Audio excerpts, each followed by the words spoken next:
क्या आपके दाँतों में कीड़ा लग गया है, मसूड़ों में सूजन है या फिर आपके मुँह से बहुत ज़्यादा बदबू आती है? कहीं सामने वाला आपको देखकर मुँह फेर न ले, इस बात का डर लगा रहता है या फिर छोटे बच्चों के चॉकलेट खाने की वज़ह से दाँत खराब हो गए हैं, उनके दाँतों से खून आ रहे हैं या फिर उनके दाँत टूट-टूट कर गिरने लगे हैं या फिर दाँतों पर दिन-ब-दिन पीलापन बढ़ता ही जा रहा है और इसे साफ़ करने की आप बहुत कोशिश कर रहे हैं लेकिन साफ़ नहीं हो रहा है। तो आज मैं आपके साथ एक ऐसी रेमेडी शेयर कर रही हूँ जिससे आपके जो दाँत हैं ना, बिल्कुल मोती जैसे चमक उठेंगे।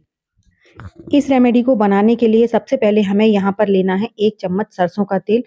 सरसों तेल में फैटी एसिड पाया जाता है, ओमेगा 3 पाया जाता है, यहाँ तक कि इसमें विटामिन ई भी पाया जाता है, जो कि हमारे दाँतों की पीलापन को दूर करने में बहुत ज़्यादा मदद करता है, साथ ही साथ हमारे दाँतों को मजबूती भी प्रदान करता है। और साथ ही साथ अगर हमारे मसूड़ों में स्वेलिंग आ गई है, तो ये उस स्वेलिंग को भी बहुत हद तक कम करता है। तो देखिए सरसों के तेल में बहुत सारी प्रॉपर्टीज़ होती हैं, अगर उसे हम सही तरीके से इस्तेमाल करें तो हमारे दाँतों की सारी समस्याएँ खत्म हो जाएँगी। अब इसमें देखिए हमने 1 चम्मच सरसों का तेल लिया है, 1 चम्मच सरसों तेल लेने के बाद में इसमें हम डालेंगे सबसे पहले जितना हमने सरसों का तेल लिया है उसका 1/4 पार्ट हल्दी पाउडर।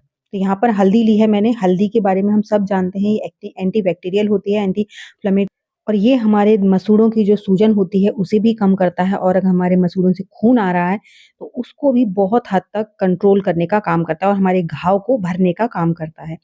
हल्दी में ना इतनी सारी प्रॉपर्टीज़ होती हैं जो हमारे दाँतों पर पीलापन जम गया है, हालाँकि कहने को ये हल्दी पीली होती है लेकिन हमारे दाँतों के पीलापन को दूर करती है। अगर इसको आप सरसों के तेल में मिलाकर लगाएँगे ना, तो इससे आपके दाँतों की जो पीली परत है वो धीरे-धीरे करके कम होने लगेगी। लेकिन इसमें हम कुछ चीज़ ऐसी डालने वाले हैं जिससे बिल्कुल इंस्टेंट आपको आराम मिलेगा। लेकिन डालते समय ना छोटी-छोटी बातों का ध्यान रखना है। यहाँ पर हमने ली है फिटकरी। फिटकरी में एल्यूमीनियम, सल्फर और पोटेशियम होता है। जो इसमें एल्यूमीनियम होता है ना वो हमारे दाँतों को गम से दूर होने में पास करने में मदद करता है। जैसे क्या होता है हमारे दाँत कुछ समय के बाद ना ढीला होना शुरू हो जाते हैं। तो उस टाइम पर अगर हम फिटकरी का सही तरीके से इस्तेमाल करें, तो हमारे दाँतों को पकड़ बन जो मजबूत बनती है मसूड़ों के साथ, जिससे हमारे मसूड़ों में से खून या सूजन वगैरह नहीं आती है। तो यहाँ पर मेरे पास फिटकरी का पाउडर रखा हुआ है, लेकिन इस पाउडर को ना बहुत ज़्यादा बारीक छानना है आपको छानने वाली छन्नी में। जिस मोटे-मोटे पार्टिकल्स होते हैं ना, वो हमारे मसूड़ों को छील देते हैं। इसलिए अगर फिटकरी का इस्तेमाल करना है, तो उसे कितना भी बारीक आप पीस लें, लेकिन उसके बाद एकदम बारीक वाली छन्नी में छानिएगा ज़रूर। तो यहाँ पर हमने 1/4 चम्मच के करीब फिटकरी का पाउडर लिया है और इसे भी इसी के साथ मिक्स कर देंगे। तो ये फिटकरी देखिए पहले ना हमारे चोट वगैरह कुछ भी लग जाती थी या फिर हमारे घर में पापा-दादा जो भी थे वो शेविंग किट में हमेशा उनके उसमें फिटकरी रहती थी। वो इसलिए ही रहती थी कि जब भी कहीं कट फिट जाता था, तो फिटकरी को तुरंत लगा लेते थे अपने गालों पर, जिससे क्या होता था कि खून वहीं की वहीं रुक जाता है। तो ये ना अगर हमारे गम से ब्लीडिंग आ रही है, उसको भी कम करता है, साथ ही साथ हमारे मसूड़ों को जो टाइटनेस होती है उसे बढ़ाता है। तो यहाँ पर अगली चीज़ ली है मैंने नमक और नमक को भी ना आपने अच्छे से छानना है क्योंकि नमक जो है मार्केट से बहुत मोटा-मोटा आता है, इसलिए यहाँ पर आपको बारीक वाली छन्नी से छानना ज़रूर है। जितनी हमने फिटकरी ली है ना, उतना ही आपको इसमें नमक डालना है। लेकिन नमक को भी ध्यान रखिएगा, कभी भी डायरेक्ट मत डालिएगा क्योंकि जब भी हम किसी चीज़ को ब्रश को या किसी से भी अपने हाथों मुँह पर कोई भी चीज़ लगाते हैं, तो अगर हम अपने मसूड़ों पे रब करेंगे, तो हमें ज़्यादा हार्ड फ़ील नहीं होना चाहिए, वरना जिसे हम सही करने जा रहे हैं, वही गलत होने लगता है। तो इसलिए आप इस चीज़ का ध्यान रखिएगा कि जब भी फिटकरी हो या नमक हो, इन चीज़ों को इस्तेमाल में ले रहे हैं, तो जितनी बारीक वाली आपके पास छन्नी हो, डबल स्टेनर वाली, ये डबल डबल स्टेनर वाली छन्नी है, जिसमें ना बहुत ज़्यादा बारीक हो जाती हैं सारी चीज़ें। तो यहाँ पर वही वाली आपको छन्नी का इस्तेमाल करना है, नहीं तो आप बारीक वाले कपड़े में भी छान सकते हैं, लेकिन इस चीज़ को ध्यान रखिएगा। ठीक है? तो यहाँ पर हमने नमक भी छान लिया है और नमक को भी हम इसी में ट्रांसफ़र कर देंगे और हमारी जो रेमेडी है बस इसमें अब एक चीज़ और जाएगी और हमारी रेमेडी बनकर हो जाएगी तैयार। अब इस रेमेडी में ना हम कैसे इस्तेमाल करेंगे वो भी मैं आगे आपको शेयर करूँगी। तो इसमें ख़ास चीज़ और डालनी है और उसके एवज़ में अगर आपके पास जैसे हमने नमक डाल दिया, हल्दी डाल दी, सरसों का तेल लिया है, फिटकरी ली है, हमने 4 चीज़ें ले ली हैं। 4 चीज़ के बाद में जैसे अगर आपके पास इनो नहीं है, तो मैं यहाँ पर एक हाफ़ इनो का सैशे डालूँगी। अगर आपके पास इनो नहीं है तो आप इसमें बेकिंग सोडा डाल सकते हैं, क्योंकि बेकिंग सोडा और जो इनो होते हैं ना, ये हमारी जो पीलापन होता है दाँतों का, एकदम पीली जो परत जम गई है ये उसको फुलाकर गंदगी को साफ करने में बहुत ज़्यादा हेल्प करते हैं। ये हमारे दाँतों को मोती जैसा चमका देंगे। सिर्फ़ आपको एक बार इस्तेमाल करके देखिएगा इस तरीके से जो मैंने बताया है। आपके दाँत ना कैसे भी हों, मेरे खुद के दाँत मैं सच बताऊँ बहुत ज़्यादा टेढ़े-टेढ़े हैं, लेकिन बिल्कुल साफ रहते हैं। क्योंकि हम लोग इस तरीके से करते हैं तो एक तो दाँतों में कीड़ा नहीं लगता।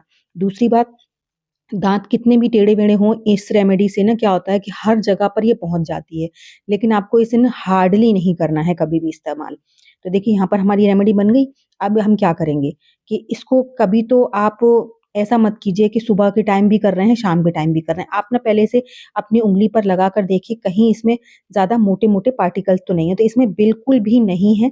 बहुत ही ज़्यादा एकदम स्मूथ बनकर तैयार हुआ है। अब इसको मैं आपको अपने दाँतों पर भी लगाकर बताऊँगी कैसे लगाना है, कितनी देर तक लगाना है और क्या इसे बहुत ज़्यादा रगड़ना है तो कोई भी टूथब्रश ले लीजिए। अच्छा, कोशिश कीजिए एक टूथब्रश ना इस तरह के लिए छोटा वाला होना चाहिए। जब भी आपके गम्स लूज़ हो रहे हैं, ब्लीडिंग आ रही है आपके दाँतों से, तो हमेशा टूथब्रश छोटा रखना चाहिए। जिससे क्या होता है कि मसूड़ों पे ज़्यादा प्रेशर नहीं लगता है, आपके दाँत ही साफ होंगे और इसको आपको लगा लेना है अपने दाँतों पर। दाँतों पर लगाने के बाद में देखिए इसे रब नहीं करना है ज़्यादा। तो चलिए मैं खुद आपको अपने दाँत दिखाती हूँ। पहले तो मेरे दाँत देखिए आप, एकदम टेढ़े-टेढ़े मेरे दाँत हैं। एक भी सीधा नहीं है, सारे दाँत ही टेढ़े-टेढ़े से हैं।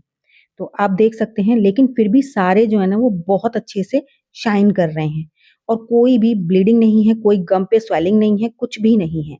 तो इसलिए आपको ध्यान रखना है कि ये रेमेडी ना बस जब भी आप इस्तेमाल करें तो कोशिश कीजिए रात के टाइम पे कीजिए और बहुत आसानी से, बहुत आराम से अपने दाँतों पर इस तरह से लगाइए और लगा कर ना हल्के हाथ से पूरे ब्रश को अंदर-बाहर जितना भी आपके दाँतों में एरिया है, उसको अच्छे से इसे कवर अप कर दीजिए। इसी मिक्सचर से 1 से 2 बार लेंगे आप और इसे अच्छे से कवर अप कर देंगे। अब इसे ना ज़्यादा रब नहीं करना है। बस आपको इसे अपने मुँह में रखना है 2 से 3 मिनट के लिए और आप देखेंगे आपके जो दाँत हैं ना, वो बहुत अच्छे से साफ हो जाएँगे। तो इसको ज़्यादा देर बस 2 मिनट रखिए और फिर एक बार और हल्का-सा ब्रश चला लीजिए अपने दाँतों पर और इसको रखने के बाद जैसे हमने लगाया इसको, 2 बार हमने ब्रश लगाया, उसके बाद थोड़ी देर और रखिए अपने मुँह में। जिससे क्या होगा कि गम्स में जितनी भी स्वेलिंग होगी ना, वो सारी खत्म हो जाएगी और अगर आपके दाँतों में ब्लड आता है, तो वो भी रुक जाएगा वहीं की वहीं। तो 5 मिनट बाद मैं दाँतों को कुल्ला करके आ गई हूँ और दाँत देखिए बिल्कुल सफ़ेद हो गए हैं। तो इस तरह से आपके दाँतों की ना सारी प्रॉब्लम्स खत्म हो जाएँगी। तो आई होप मेरी आज की वीडियो आपने ज़रूर अच्छी लगी होगी। अच्छी लगी हो तो लाइक शेयर कीजिएगा। चैनल पर पहली बार आए हैं तो सब्सक्राइब ज़रूर कीजिएगा। साथ ही साथ बेल आइकन को भी प्रेस कर दीजिएगा ताकि आने वाली वीडियो का नोटिफ़िकेशन आपको सबसे पहले मिल सके। तो चलिए एक ऐसी नई सी अमेज़िंग सी वीडियो के साथ मैं मिलूँगी आपको अपनी नेक्स्ट वीडियो